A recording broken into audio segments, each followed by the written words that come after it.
అందరికీ నమస్తే. అనుకున్నదే జరుగుతుంది. ప్రభుత్వ ఉద్యోగులకు గవర్నమెంట్ జీతాలు కూడా ఇవ్వలేని సిచ్యువేషన్ వస్తుందేమో అని కొన్ని రోజులకి చాలా అనుమానాలు ఉన్నాయి. ఎందుకంటే ఆర్థిక పరిస్థితి చిన్నాభిన్నం అయిపోయింది. అసలు చేయాల్సిన అప్పు సంవత్సరంలో చేయాల్సిన అప్పు 6 మంత్స్లో వేసేసింది గవర్నమెంట్. 49,000 కోట్ల అప్పు అయిపోయింది. గవర్నమెంట్కి వచ్చే ఇన్కమ్ పడిపోతుంది, ఇంకా ఇన్కమ్ పెరుగుతలేదు. అప్పు నెలకు 10,000 కోట్ల అప్పు చేస్తే తప్ప అందరికీ జీతాలు వచ్చే పరిస్థితి లేదు. ఇప్పుడు ఈ నెల ఒక కొత్త మెలిక పెట్టింది. డబ్బులు లేక బహుశా మెలిక పెట్టిందేమో అన్న అనుమానాలు ప్రభుత్వ ఉద్యోగాల్లో ఉన్నాయి. ఏంటంటే నిన్నటిదాకా శనివారం అర్ధరాత్రి లోపు మీరు Aadhaar number phone number update చేయని వాళ్ళకు జీతాలు ఇచ్చేది లేదు అని ఒక సర్క్యులర్ ఇచ్చింది గవర్నమెంట్. అంటే సగం మంది ప్రభుత్వ ఉద్యోగులకు జీతాలు ఇవ్వబోమని. అసలు దీన్ని ఏ విధంగా చూడాలి? వాళ్ళు డీటెయిల్స్ ఇవ్వనంత మాత్రాన, వాళ్ళు అప్లోడ్ చేయనంత మాత్రాన ఉద్యోగులు లేనట్టేనా? అట్లంటే ప్రభుత్వ ఉద్యోగులు కూడా సగం మందే రిజిస్టర్ చేసుకున్నారు, మిగతా సగం మంది ప్రభుత్వ ఉద్యోగులు కాదా? ప్రభుత్వ ఉద్యోగులందరినీ ఒక దొంగల జత కట్టే ప్రయత్నాలు చేస్తున్నాయి. వాళ్ళకు అనుకూలమైన మీడియాలో అలా 15,000 కోట్ల రూపాయలు దోచుకున్నారు ఎవరో హెచ్ఓడీసు, లేకపోతే అసలు లేని ఎంప్లాయీస్ ఉన్నట్టు చూపిస్తున్నారు. అట్లా ఎంతమంది ఉండొచ్చు? అంత లక్షల మంది ఉంటారా? కానీ ప్రభుత్వం కావాలని జీతాలు ఇప్పటికే చాలా డిపార్ట్మెంట్లో చాలామంది ఉద్యోగులకు జీతాలు లేవు. 3 నెలలు 4 నెలలు పెండింగ్ ఉంది. ఇప్పుడు మొత్తానికే ఆల్రెడీ చేతిలో డబ్బులు లేవు కాబట్టి ఇక జీతాలు ఇవ్వలేని సిచ్యువేషన్లో ఈ కొత్త మెలికలు తెర మీద తీసుకొచ్చిందేమో అన్న అనుమానాలు అయితే చుట్టుముట్టినాయి. అన్ని విషయాలు చూద్దాం, అన్ని వీడియోలు చూద్దాం. అంతకన్నా ముందు సబ్స్క్రైబ్ చేయని వాళ్ళు మాత్రం పక్కా సబ్స్క్రైబ్ చేయండి. వాస్తవాన్ని వాస్తవంగానే చెప్పే ప్రయత్నం చేద్దాం. జనాలు డిసైడ్ చేసుకుంటారు ఏందనేది. అందుకే నేను ఒక చార్ట్ పట్టుకొచ్చిన. ముందు సబ్స్క్రైబ్ చేయని వాళ్ళు సబ్స్క్రైబ్ చేయండి, షేర్ కూడా చేయండి. ఇది గవర్నమెంట్ ఇచ్చిన డేటెడ్ 25/10/2025 శనివారం నాడు అర్ధరాత్రి ఇచ్చిన ఒక సర్క్యులర్. దీని లెక్క ప్రకారం ఎవరైతే ఆధార్ కార్డు లింకు చేసుకోలేదో, whose data is not Aadhaar linked further instructions non payment of salary, అంటే ఆధార్ లింకు చేసుకొని ఉద్యోగులకు, వాళ్ళు గవర్నమెంట్ ఉద్యోగులైనా, కాంట్రాక్ట్ ఉద్యోగులైనా, అవుట్సోర్సింగ్ ఉద్యోగులైనా జీతాలు ఇచ్చేది లేదు. ఈ శాలరీస్ ఎప్పుడు వస్తాయి? 10 తారీఖు రావాలి. యాక్చువల్గా 10 తారీఖు రాగా చాలా రోజులు అయింది, కానీ ఈ నెల శాలరీ ఇవ్వబోమని చెప్పి గవర్నమెంట్ ఇచ్చిన సర్క్యులర్ ఇది. యాక్చువల్గా ప్రభుత్వ ఉద్యోగులు 5,21,000 మంది ఉన్నారు. తర్వాత కాంట్రాక్ట్ అవుట్సోర్సింగ్ మొత్తం కలిసి 4,93,000 మంది ఉన్నారు. శనివారం నాడు అంటే 25వ తేదీ అర్ధరాత్రి వరకు మొత్తం 55% మాత్రమే అప్లోడ్ చేసుకున్నారు, ఆల్మోస్ట్ సగం మంది. దీనిలో దాదాపు 2,00,000 లక్షలు ప్రభుత్వ ఉద్యోగుల్లోనే 2,40,000 మంది ఇంకా అప్లోడ్ కాలేదు. తర్వాత వీళ్ళలో కూడా దాదాపు 2.5 లక్షలు ఇంకా అప్లోడ్ కాలేదు. ఈ అప్లోడ్ చేసుకున్న వాళ్ళంతా డూప్లికేట్ అంటారు వీళ్ళు. ఇప్పుడు సరే అవుట్సోర్సింగ్ కాంట్రాక్ట్లో ఉండొచ్చు, కొంత ఎక్కడైనా కొంత మైనస్ ప్లేస్ ఉంటుంది కదా, బంగారంలో కూడా మైనస్ ప్లేస్ ఉంటుంది, అంత వాల్యుబుల్ బంగారంలో కూడా. ఇక్కడ కూడా ఎవరో హెచ్ఓడిస్తూ కక్కుర్తి పడడమో లేకపోతే ఇంకేదో జరిగితే కొంత పరిగే ఉంటుంది. కానీ మొత్తం అప్లై చేసుకున్న వాళ్ళంతా దొంగలే అని చిత్రీకరించే ప్రయత్నం చేస్తున్నారు. మరి ప్రభుత్వ ఉద్యోగుల్లో కూడా 55% అప్లోడ్ అయినాయి.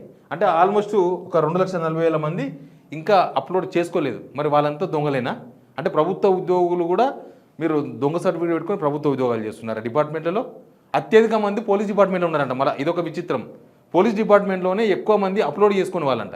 మరి దాన్ని ఇట్లా క్యాలిక్యులేట్ చేస్తారు? పోలీస్ డిపార్ట్మెంట్లో దొంగలున్నారని చెప్తారా ఈ గవర్నమెంట్? అసలు ఎందుకు చెప్తున్నారు ఈ మాటలు? అవసరమైతే ఇంకొన వచ్చిన నెలకు టైం ఇవ్వండి. వాళ్ళకి ఇన్ఫర్మేషన్ లేకపోవచ్చు, లేకపోతే టైం దొరకకపోవచ్చు, బిజీ షెడ్యూల్ వల్ల. మీ ప్రభుత్వ ఉద్యోగులే కదా, ప్రభుత్వంలో పనిచేస్తున్న వాళ్ళే, మీరు తేల్చాలి లెక్క. కానీ ఇది పద్ధతి కాదు కదా, బెదిరిస్తూ మీరు ఇప్పుడు చేసుకోకపోతే మీ ఇంతే, మీ జీతాలు రావు. దీని వెనుక చాలా పెద్ద కథ ఉన్నట్టుగా అనిపిస్తుంది. యాక్చువల్గా ఇప్పుడు ఈ నెల ప్రతి నెల కూడా ప్రభుత్వ ఉద్యోగుల జీతాలు మొత్తం అడ్జస్ట్మెంట్ చేసి ఇవ్వడమే. అక్కడి నుంచి వచ్చిన డబ్బులు దాపెట్టాలి, లేకపోతే అప్పు తీసుకురావాలి. ఎవ్రీ వీక్ 4,000 కోట్ల రూపాయలు అప్పు తీసుకొస్తారు కదా, లాస్ట్ వీక్ తీసుకొచ్చే 4,000 కోట్ల రూపాయలతోనే ప్రభుత్వ ఉద్యోగుల జీతాలు ఇస్తారు. అయితే చాలా నెలలుగా, దాదాపు 6 నెలలుగా ఒక క్రైసిస్ వచ్చింది గవర్నమెంట్లో.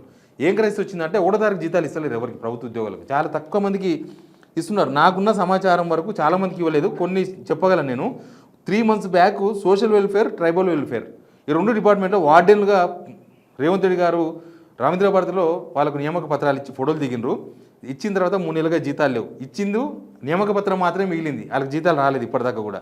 పాపం వాళ్ళకి మెచ్ ఛార్జీలు కూడా లేవంట. వాళ్ళకి వార్డెన్స్ కదా వాళ్ళు, మెచ్ ఛార్జెస్ లేక వాళ్ళకి తెలిసిన సేట్ల దగ్గర కిరాణా షాపుల్లో బియ్యమో ఉప్పో పప్పో తీసుకొచ్చినట్ట ఉద్దరికి. వాళ్ళు కూడా ఎంబడబడ్డారు, మా జీతాలు ఎంత, మేము ఇచ్చేది ఎంత, అసలు మాకు ఆ పైసలు ఇస్తలేవు ఈ పైసలు వస్తలేవని చెప్పేసి వాళ్ళంతా చాలా ఇబ్బంది పడుతున్నారు. ఇంకా గెస్ట్ లెక్చరర్స్ చాలా ఇబ్బంది ఉన్నారు. హోంగార్డ్స్ జీతాలు అయితే 20వ తారీఖు తర్వాత 22, 23 తారీఖు కనిపిస్తున్నాయి. ఉస్మానియా యూనివర్సిటీ కింద పనిచేసే నిజాం కాలేజీలో ఎప్పుడు 1 మంత్ పెండింగ్ శాలరీ ఉంటుంది. ఆ శాలరీ కూడా ఎప్పుడో 20 తారీఖు తర్వాత వస్తుంది. ఉస్మానియా యూనివర్సిటీ పెండింగ్ యూనివర్సిటీ పరిధిలో ఉండే చాలా కాలేజీల సమస్య ఇది. యూనివర్సిటీలోనే జీతాలు సరిగ్గా వస్తలేవు. ఇంకా మెడికల్ హెల్త్ డిపార్ట్మెంట్లో కూడా సగం జీతాలు లేవు. తర్వాత అవుట్సోర్సింగ్ చాలా డిపార్ట్మెంట్లో అవుట్సోర్సింగ్ కాంట్రాక్ట్ ఉద్యోగులకు 3 నెలలు 4 నెలలు 5 నెలలు పెండింగ్ ఉంది. చాలామందికి ఇంకా రెన్యువల్ కూడా చేయలే. మార్చిలో రెన్యువల్ కావాలి, కానీ వాళ్ళకి ఇప్పటిదాకా రెన్యువల్ చేయలేదు, జీతాలు ఇవ్వలేదు. దాదాపు 7 నెలలుగా వాళ్ళందరికీ పెండింగ్లో ఉంది. అంగన్వాడీ ఆశాలు వీళ్ళందరికీ కూడా ఎప్పుడు పెండింగే, ఎప్పుడో 20 తారీఖు తర్వాత జీతాలు ఇస్తున్నారు. ఇట్లా ఏదో ఇక్కడ ఆపి అక్కడ అక్కడ ఆపి ఇక్కడ ఇచ్చుకుంటూ వస్తున్నారు. కానీ ఈ నెల ఏమైందంటే ఆల్రెడీ ఈ శాలరీస్ కోసం పెట్టిన డబ్బులు మొత్తం కూడా డైవర్షన్ అయిపోయినాయి. కాంట్రాక్టర్లకు ఇచ్చిర్రో ఎవరికి ఇచ్చిర్రో మరి కొత్త స్కీమ్స్ ఏమి అమలు చేయలే, కానీ ఏ కాంట్రాక్టర్కు ఒత్తిడి వల్ల ఎవరికి ఇచ్చిర్రో, కమిషన్లకు పర్సంటేజ్లకు ఆశపడి ఎవరు ఇచ్చిండ్రో అట్లా గవర్నమెంట్కి వచ్చిన డబ్బులు, అప్పు తీసుకున్న డబ్బులు మొత్తం డైవర్షన్ అయిపోయిన తర్వాత ప్రభుత్వ ఉద్యోగుల జీతాలు ఇవ్వడానికి ఖజానాలో పైసలు లేవు. ఆ పైసలు లేకపోయేసరికి ఈ కొత్త మెలికే తీసుకొచ్చిండ్రు. మీరు అప్లోడ్ చేయకపోతే మేము పైసలు ఇవ్వం, జీతాలు ఇవ్వం. వాళ్ళు ప్రభుత్వంలో పనిచేస్తున్న వాళ్ళు ఒక ప్రైవేట్ ఇన్స్టిట్యూట్లోనే ఒక నెల జీతం ఇవ్వకపోతే ఆడ పెద్ద రసాబస నడుస్తుంది. నీకు కావాల్సిన సమాచారం ఎవడు ఇవ్వాలి? హెచ్ఓడి ఇవ్వాలి. హెచ్ఓడీస్ కదా మీరు ఆర్డర్ చేసింది. హెచ్ఓడీస్ అంటే head of the departments. Head of the డిపార్ట్మెంట్సే కాంట్రాక్ట్ ఉద్యోగులను పెట్టుకుంటారు. వాళ్ళు మాకు ఇంతమంది కావాలంటే వాళ్ళకు ఫైనాన్స్ డిపార్ట్మెంటు ఓకే చెప్తే వాళ్ళు కాంట్రాక్టర్తో సెలెక్ట్ చేసుకొని, లేకపోతే దాన్ని బిడ్ వేసి ఏ కాంట్రాక్టర్ వస్తాడో ఆ కాంట్రాక్టర్ దగ్గర నుంచి ఎంప్లాయీస్ను తీసుకుంటారు. అది కరెక్టా తప్ప అని తేల్చాల్సింది గవర్నమెంటే. ఆ హెచ్ఓడి పలానా డిపార్ట్మెంట్కి హెచ్ఓడి ఉన్నాడు. ఆ హెచ్ఓడి ఒక 50 మంది మా దగ్గర పనిచేస్తున్నారని ఇస్తాడు, అవుట్సోర్సింగ్ కాంట్రాక్ట్ ఉద్యోగులు. వాళ్ళు పనిచేస్తున్నారా లేదా అని తెలుసుకోవడానికి చాలా మార్గాలు ఉన్నాయి. కానీ ఈ సిస్టమ్ తీసుకొచ్చి మీరు అప్లోడ్ చేయకపోతే ఇంతే, మీరు అప్లోడ్ చేస్తే హెచ్ఓడిస్ జీతాలు ఆపండి, హెచ్ఓడీలకు మాత్రమే జీతాలు ఆపండి, ఎవరికి ఇబ్బంది లేదు. హెచ్ఓడీలకు ఆపడం వల్ల ప్రభుత్వ ఉద్యోగం నష్టం లేదు. కానీ అందరూ కాదు కదా. ఇప్పుడు కాంట్రాక్ట్ అవుట్సోర్సింగ్ ఉద్యోగులు చిన్న చిన్న జాబులు, చిన్న చిన్న శాలరీస్ ఉండేవాళ్ళు. మీరు ఈ 2.5 లక్షల దాదాపు 2.5 లక్షల ఉద్యోగుల ప్రభుత్వ ఉద్యోగుల జీతాలు ఆపుతామంటున్నారు. వాళ్ళలో చాలా చిన్న చిన్న ఎంప్లాయీస్ కూడా ఉంటారు. మీరు జీతం ఇచ్చేదే ఎప్పుడో ఒకసారి, అది కూడా ఆపేస్తామంటే బహుశా డబ్బుల అడ్జస్ట్మెంట్ కోసం ఇది ఒక మెలిగే పెట్టి వాళ్ళకి జీతాలు ఆపుతున్నట్టుగా ఒక చర్చ ఒకటి నడుస్తుంది. నిజంగానే ప్రభుత్వంలో అట్లాంటి సిచ్యువేషన్ కనిపిస్తుంది. మనకు అర్థమైతేనే ఉంది కదా. అప్పులు నిండిపోయినాయి, అప్పులు లేవు, ఎన్నికి ఎవరు లేవు. ఇంకా అప్పులు రావడానికే మనకి ఎక్కడి నుంచి అప్పు రాదు. కేంద్ర ప్రభుత్వం ఏమైనా సహకరిస్తే తప్ప అప్పు వచ్చే పరిస్థితి లేదు. అప్పు చేయకపోతే ఇప్పటికిప్పుడు ప్రభుత్వ భూములు అమ్మితే ఇప్పటికిప్పుడు వచ్చే అవకాశాలు కూడా ఏం కనిపిస్తలేవు. ఆల్రెడీ మొన్ననే అక్కడ అమ్మిరు కదా, 177 కోట్లకు ఎకరా చొప్పున అమ్మిర్రు. ఆ పైసలు కూడా వచ్చేసినాయి, అవి కూడా అయిపోయినాయి. గవర్నమెంట్కి వచ్చే పైసలు మొత్తం అయిపోయినాయి. ఖజానా మొత్తం మళ్ళీ డొల్లా అయిపోయింది. ఇప్పుడు గవర్నమెంట్కి పైసలు లేవు రానికి. బహుశా పైసలు లేవు కాబట్టి ప్రభుత్వ ఉద్యోగులకు ఇట్లా మెలుగ పెట్టిరేమో, తర్వాత వచ్చినప్పుడు మెల్లగా 15 తారీఖు తర్వాతనో 20 తారీఖు తర్వాతనో ఇస్తారేమో అనే ఒక చర్చ కూడా ప్రభుత్వ ఉద్యోగుల్లో ఉంది. కానీ ప్రభుత్వ ఉద్యోగులను బెదిరించి పని చేయించుకోవాలనే దగ్గరనే సిస్టమ్ ఖరాబ్ అవుతుంది. వాళ్ళను మీ ఉద్యోగులు వాళ్ళు లేకపోతే ప్రభుత్వం ఎక్కడిది? మీరు ఇచ్చే అరకొర స్కీమ్స్ ప్రభుత్వ ఉద్యోగులు కరెక్ట్గా పనిచేస్తేనే జనాలకు రీచ్ అవుతాయి. కానీ మీరు ఫస్ట్ నుంచి కూడా బెదిరింపు దూరంలోనే పోతున్నారు. ఇంకా పెన్షనర్స్ వాళ్ళకి సాగు ఒకటే తక్కువ. పెన్షనర్లకు ఒక్కొక్కరు బాధలు చెప్తూ ఉంటే, ఒక్కొక్కరు పేషెంట్లో కిడ్నీలు పాడయ్యో లేకపోతే ఇంకేదో పాడయ్యో పేషెంట్లుగా చాలామంది బెడ్ల మీద హాస్పిటల్లో ఉన్నారు. వాళ్ళ డబ్బులు ఎక్కడి నుంచి వస్తాయి? పాపం ఆయన జాబ్ అని చేస్తున్నాడంటే ఎవరో అప్పిస్తారు, సరేలే వచ్చిన జీతం వస్తుంది ఇస్తారని. రిటైర్మెంట్ అయిన తర్వాత రిటైర్మెంట్ బెనిఫిట్స్ ఇవ్వాలి కదా. ప్రభుత్వ ఉద్యోగులకు నెలకి 700 కోట్లు ఇస్తామని చెప్పి అది ఇస్తే ఇచ్చినట్టు లేదా లేదన్నట్టు చేస్తున్నారు. అట్లా మొత్తం ఖజానా నిండిపోయిందంటే అర్థమైతే తెలంగాణ భాషలో ఖాళీ అయిపోయిందని అర్థం.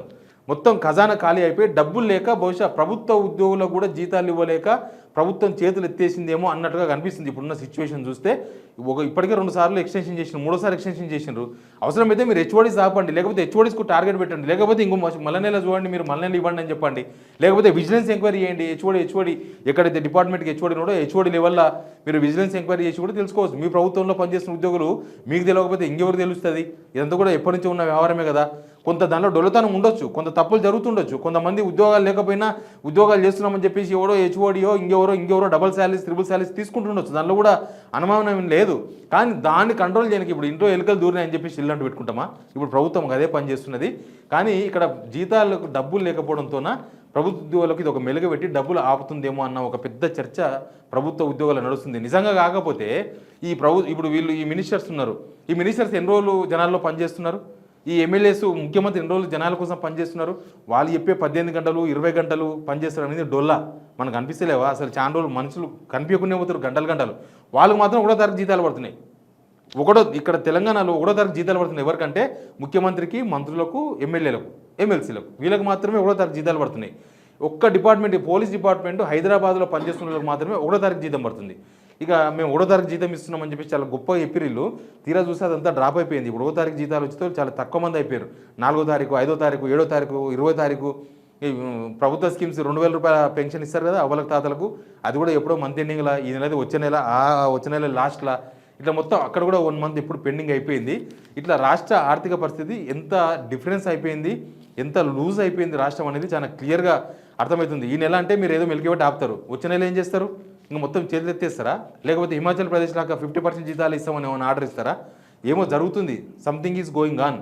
బట్ ప్రభుత్వంలో డబ్బులు లేకపోవడంతో ఇదంతా జరుగుతుందన్న ఒక అనుమానాలు అయితే క్లియర్గా అర్థమవుతున్నాయి. కానీ వాళ్ళు చెప్తున్నట్టుగా 1,00,000 ఫేక్ ఉద్యోగులు ఉన్నారు, 15,000 కోట్ల రూపాయలు వేస్ట్ అయిపోయినాయి. ఇదంతా పచ్చి అబద్ధం. అంతమంది ఉద్యోగులు ఉండరు.